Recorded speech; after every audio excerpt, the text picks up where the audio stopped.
What can you achieve in 6 seconds? If all the cameras in the world were pointed in your direction and you had 6 seconds to make something of yourself, will you pull it off? Doesn't seem like a lot of time now, does it?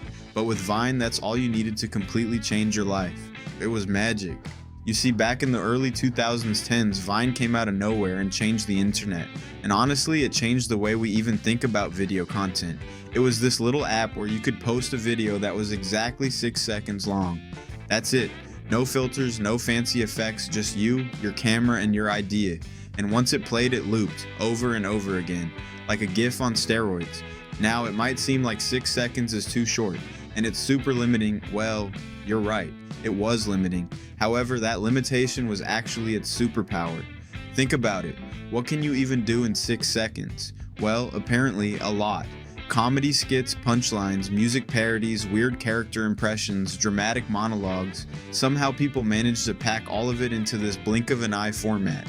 It was chaotic, clever, and completely addictive. You'd watch one Vine, then another, and then suddenly it's 3 a.m. and your cheeks hurt from laughing. And in those 6 seconds, stars were created. We have King Bach, who was everywhere with his over-the-top sketches and timing that could kill. Brittany Ferlin brought a raw, goofy energy that felt like your wildest friend in high school had just grabbed a camera. Lele Pons had the slapstick queen crown, and Logan Paul, well, we all know that guy's journey started there too. These people weren't just internet famous, they were Vine famous, which at the time meant something very specific. They were icons of a new kind of comedy, bite-sized, bizarre, and perfectly loopable. But I bet you're wondering, what went wrong? If it was all so great, why did Vine die? And why does it seem like it'll never come back? Well, keep watching to find out. See, while Vine was building internet celebrities and giving us endless laughs, there was one massive problem no one wanted to say out loud. No one was getting paid, not even the stars pulling in millions of loops. Let's put this in perspective. Imagine creating content that the entire internet is quoting, remixing, and watching on repeat, and yet your bank account stays dry, being the reason people even log into Vine in the first place, and no reward for your creativity. It wasn't exactly fun. Now, sure, creators had influence, but without a way to monetize it, they were basically working for applause and exposure. And just when things seemed hopeless, then came Twitter. That's right, in 2012, Twitter bought Vine before it even launched to the public. Sounds like a good thing, right? A major social platform investing in a new app, you'd think. But Twitter had no real vision for what Vine could be. It was like buying a shiny new car and never learning how to drive stick. There was no roadmap, no long-term creator support, and definitely no monetization system in place. Creators kept asking, "How do we grow with you?" and Twitter just shrugged. So as a result of all of these, the rest of the internet evolved, but Vine didn't. Product stagnation set in hard. Other platforms like Instagram and Snapchat were rolling out new features, filters, and monetization tools. Meanwhile, Vine was stuck in 2013.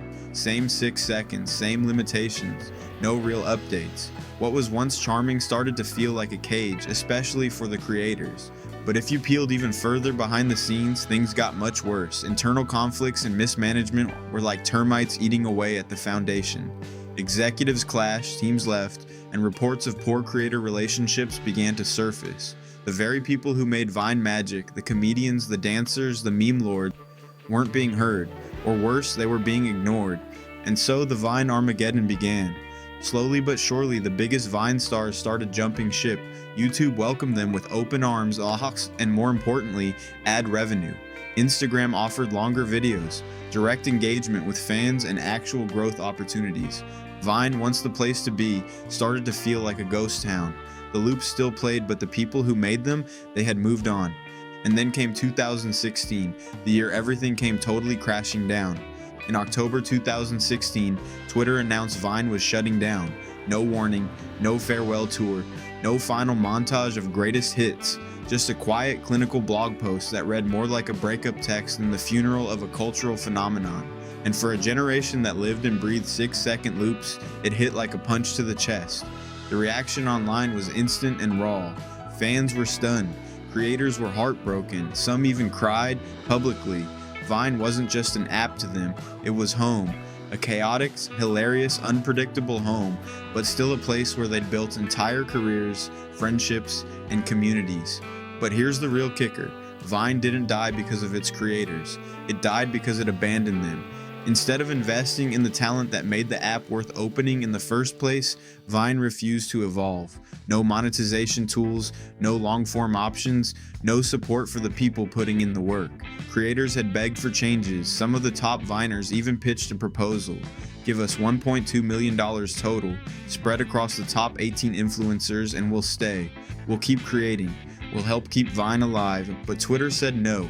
Not let's negotiate, not we'll meet you halfway. Just no. The platform that was built on the backs of young, unpaid, hyper-creative minds ignored them when it mattered most. It wasn't just a shutdown, it was a digital erasure. Like Vine had decided, thanks for the memories, now get out. Creators like Logan Paul later said they saw it coming. Others like Cody Ko and Thomas Sanders expressed grief mixed with frustration. Many had already started migrating, trying to rebuild their audiences elsewhere, but the truth was hard to escape. Vine's death wasn't just a corporate decision, it felt like betrayal. So when the final loop played and the servers went dark, it wasn't just the end of an app, it was the end of an era. One where creators weren't just ignored, they were deleted. But again, as one door slammed shut, 1,000 apps opened. After Vine's collapse, its creators scattered across the digital map, like refugees from a creative war. Some went straight to YouTube, the land of longer videos, algorithm roulette, and most importantly, ad revenue. Others took their talents to Instagram, where they could post skits, go live, and still look polished doing it. But soon enough, there came the game changer, TikTok. If Vine was the blueprint, TikTok was the full-color, turbocharged, monetized version. It had the quick, looping humor, the jump cuts, the viral dances, the absurd trends, all wrapped up in an algorithm that actually wanted creators to succeed. While Vine capped you at 6 seconds, TikTok gave you 15, then 60, then 3 whole minutes. More time, more tools, more opportunity. And this time, there was money.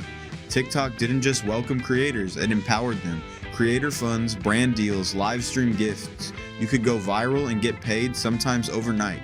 It was everything Vine refused to be, and for many former Viners, it was like getting a second chance at digital life.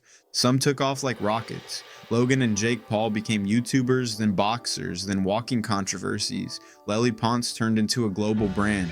King Bach dabbled in movies and Netflix deals. Others, like Thomas Sanders, built loyal fan bases and kept the skit-style energy alive in more wholesome corners of the internet. But not everyone made it.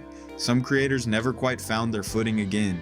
The magic they had on Vine, that perfect storm of timing, platform, and cultural moment, couldn't be replicated elsewhere.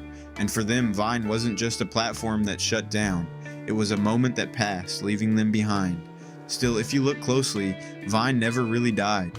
Its spirit lives on in every TikTok with a perfectly timed punchline, every rapid-fire cut, every absurd meme trend that burns bright for a week and disappears. It's in the humor, the weirdness, the raw creativity that refuses to be polished. Vine walked so TikTok could run, and even though it's gone, its fingerprints are all over the internet. So what do you think? Why do you think Vine was being so difficult and refused to pay? Let us know in the comments.